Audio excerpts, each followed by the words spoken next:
And what I was feeling the need for is to get a little bit more going on Roanoke. And see how our +1s are going to contribute to that. I am seeing this story as coming very early in the book. So here we go. How are the dynamics? Sunny Ask announces to the channel. A response, seen to flash in retro LED on Sunny's dash. Lydia is having fun. Cool, Sunny follows. Flying solo, real time. How do you know that Lydia is having fun? Besides the fact that it says so on the brochure.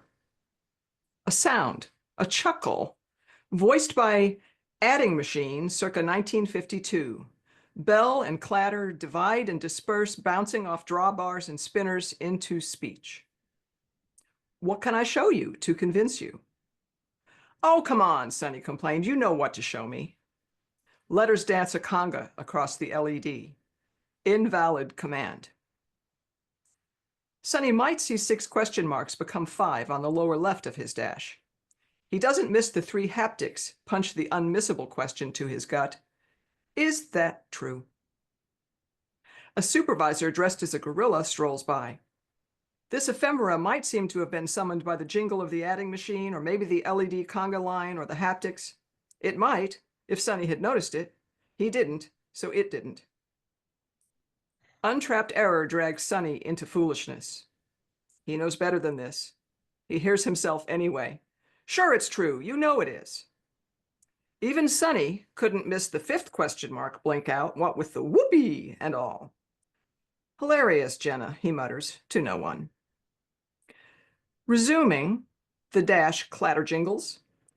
Well, since I'm not sure of any such thing, how about you give me a clue as to the very first thing I can show to convince you that Lydia is indeed having fun. Seeing his lunch money circling the drain, Sunny sighs. All right, if that's how you're going to play it, poopy pants. Please show me the VG since sunrise. Please enjoy. Vanegram of this day. Jenna, gorilla suit evaporating into never was, glances at the VG and inhales its poetry. She leaves Sunny to his own devices.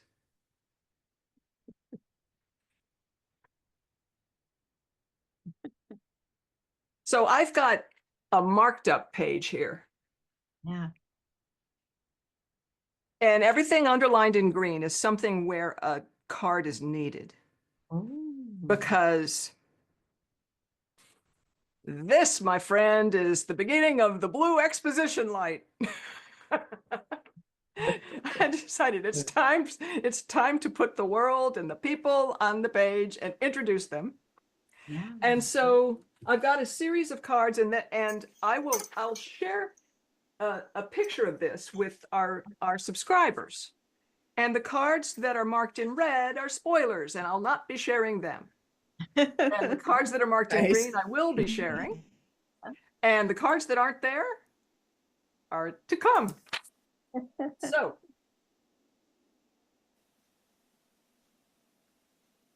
my first card is a bib card. And it didn't print out very well on my printer. This is supposed to be brown, but red is a little low. So this is the annotated screenplay of The Godfather. And I refer to this to study how the opening wedding sequence establishes the world and characters. Oh. Nice. So there's a lot that's going to happen in the opening sequence, of which this is a tiny part. It introduces Sunny, it introduces Jenna. We're going to see a lot more of Jenna. But I took a bib card in order to just do a little bit of analysis of where in this annotated screenplay, on what page, in the opening wedding scene, what happens, for how long, in order to at least just get a total. Okay, 14% of the entire annotated screenplay is taken up by that big scene. Oh, wow. Okay. In order to figure out how big is this? How big should I go? How big is not big enough? How big is too big? Right. So, and I think that I've shared on the Zettelcast, but I'll say it anyway. I index my bib cards now. Mhm. This is not for everybody, but it might be for somebody who's got a backlog like that. Ah. So it Oh. helps me figure out, where do I have other sources that might help me? So anyway, my tagline for this card is The Godfather's Amber Exposition Light. And that is because my husband and I always refer to the blue exposition light. Oh, the blue exposition light's on. Yeah. But The Godfather is a very amber toned movie. All right. Little private jokes that I think are funny. All right. So the hiding in plain sight design language needs to be there. It needs to be generously there. So we've gone over this one before. And we've also gone over the tone aspect of the hiding in plain sight, which I refer to as hips because that's just easy to remember and easy to write out. And the tone card is from our Ms. Deb Hart. A quote from her, which says, "So many obvious things aren't obvious until someone points them out. Any time is a great time to be living." Mm.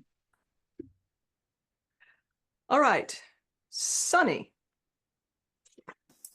This made me create a character card for Sunny. Right, being a pantser made me come up, with Sunny's name.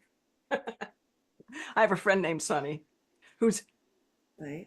like this in that in real life, he has a practice of inserting gorillas into things that he writes in order to check, is anybody reading?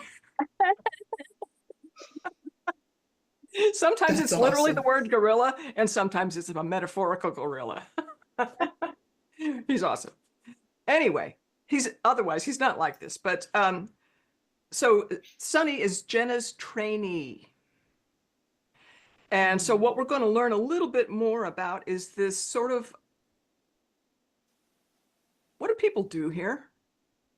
Mm. And so he's a trainee of what? Well, it's people who are looking at the signals. They're monitoring the signals. He comes in saying, "How are the dynamics?" And he's the answer is, "Lydia is having fun." And then he's probing he's doing analytical analysis, and he gets a little ahead of himself and gets smacked.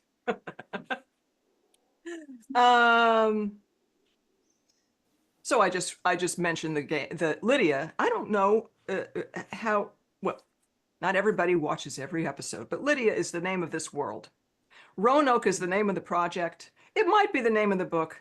It very well might not. But Lydia is the game world of the ancestors. And the name the ancestors give to the planet is a reference to the story from Herodotus, who tells the story of Lydia on Earth, how they survived a long-term famine by playing games. All right. Other things that I've got going here, this whole interaction where he says something, an invalid command comes back, and he keeps getting demerits. Question marks in his bank are getting down. And that's because he's doing something incorrectly with the way that he is interacting. And I don't consider this to be a spoiler because it's going to be shown pretty early. The link has a command line interface. Oh, okay. And it has a voice recognition system and other ways of recognition, but this is something that Jenna knows how to exploit like a master. And a lot of people don't even know that it's there, but it just amuses me to think, well, if I had ChatGPT in my head, there would probably be a command line interface in there. So there's that. And now I have got a bib card that I haven't indexed or done anything yet, but I pulled this out I read this book over 2 decades ago. It's The Art of Unix Programming by Eric S. Raymond. And this will be one of my resources to have a believable command line interface. Mm. So I mentioned the Vane, V-A-N-E, at the end, when Sonny stops screwing around and says, please show me the VG since sunrise. And the response is, please enjoy the Vanegram of this day. And Jenna, who is also watching Sonny from wherever she might be, glances at the VG and inhales his poetry. So what's the Vane? You guys don't know what the Vane is. I invented it on Friday night. Oh, nice. The Vane, Plot twist. it's just a bit of world. The Mm. Vane is a shape-shifting statue that never stops moving. It communicates an answer to the question, how much fun are we having? Oh. And so it can show up a bunch of different ways because it's a shape-shifting statue. Yeah. But there are Like a weather analytics vane, every- no, right? Yeah. Yeah. Okay. It's our fun vein. Got it. Love it. I want to go live in Julianne's head. Anyone?